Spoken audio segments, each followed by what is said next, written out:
उड़त की देखो सासु दुई रे चिरैया होना, सासु अवत की दुई रे मुसाफिर होना, सासु अवत की दुई रे मुसाफिर होना, सासु एक समर एक गोर होना, सासु एक समर एक गोर होना। गोर है हमरे माई जी का पुतवा होना, सासु संवर ननद जी का भैया होना, सासु संवर ननद जी का भैया होना, सासु भैया भोजन कुछु चाहिए होना, सासु भैया भोजन कुछु चाहिए होना।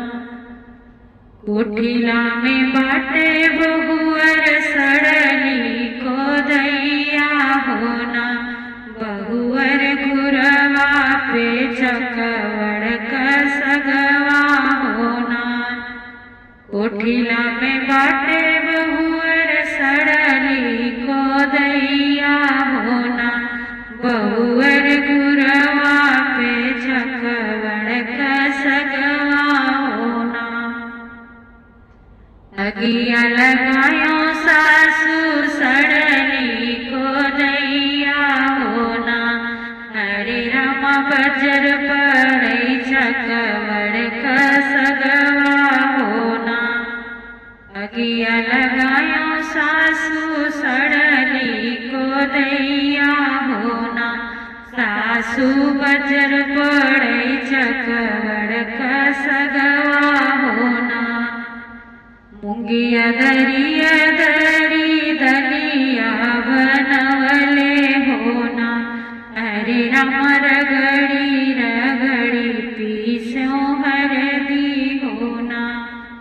मुंगिया दरिया दरी दलिया बनवले होना, हरे राम रगड़ी रगड़ी पीसो हरदी होना। जीवन बैठे हैं सरबहनोइया होना, हरे राम भैया के ढूढ़लिया सुइया होना।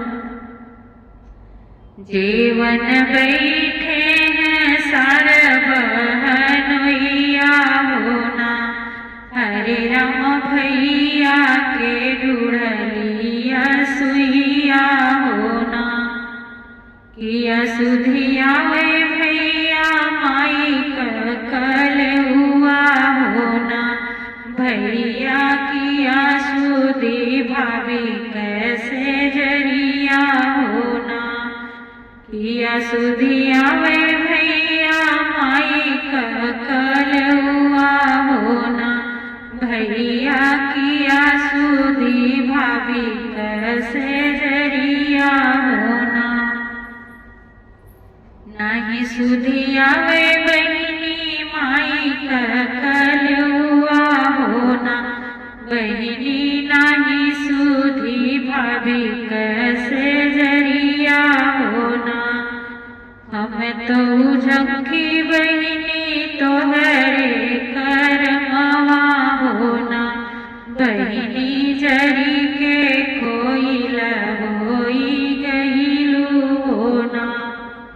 हम तो झमकी बहिनी तोहरे करमवा होना, बहिनी जरी के कोई होई गईलू होना।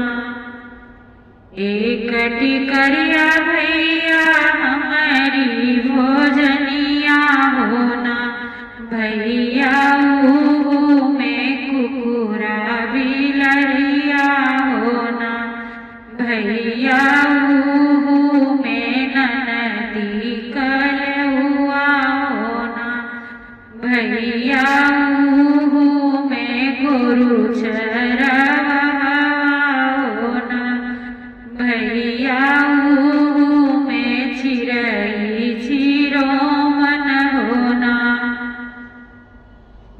है दुख भैया माई आगे जिनी कहना, माई बैठी मचिया पे रोई है होना। ई है दुख भैया चाची आगे जिनी कहना, चाची अम्मा के मरी है मेहनवा होना। ई है दुख भैया बहिनी से जिनी कहना, बहिनी सुनी के ससुर नाही जई है होना।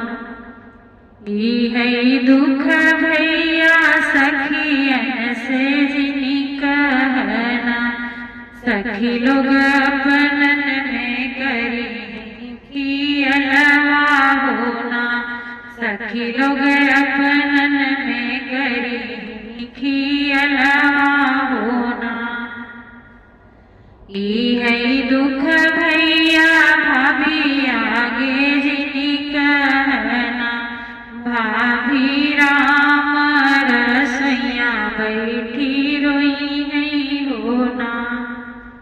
ई है दुख भैया अगुआ से जाई कहना, भैया जे न मोर कैले अगुआ होना। ई है दुख भैया अगुआ से जाई कहना, भैया जे न मोर कैले अगुआ होना। मुहावा से उठी भैया घरवा लवटले हो, अरे राम भाभी जे पूछै नदी हलिया होना। मुहावा से लवटी भैया घरवा ज पहुँचले हो, अरे राम भाभी ज पूछै नदी हलिया होना। जैसे बन का कोई लकुम कैरनिया होना, धन वैसे कुह कई बहिनी हमार होना। धन बहिनी टिकरिया बहिनी भोजनिया होना, धन में कुकुरा बिलरिया होना। धन में ननदी कलेहुआ होना, धन में चिरई चिरोमन होना। बजरक छतिया न फाटे बेई मनऊ होना, अरे राम रोतई बहिन छोड़ के अइल होना। अरे राम रोतई बहिन छोड़ के अइल होना। कहाँ पाई धनिया हो डरिया से डोलवा होना, अब कहाँ पाई 3200 कहरवा होना। आले आले बसवा कटौता हमरे राजा होना, राजा पुनई बनत कहरवा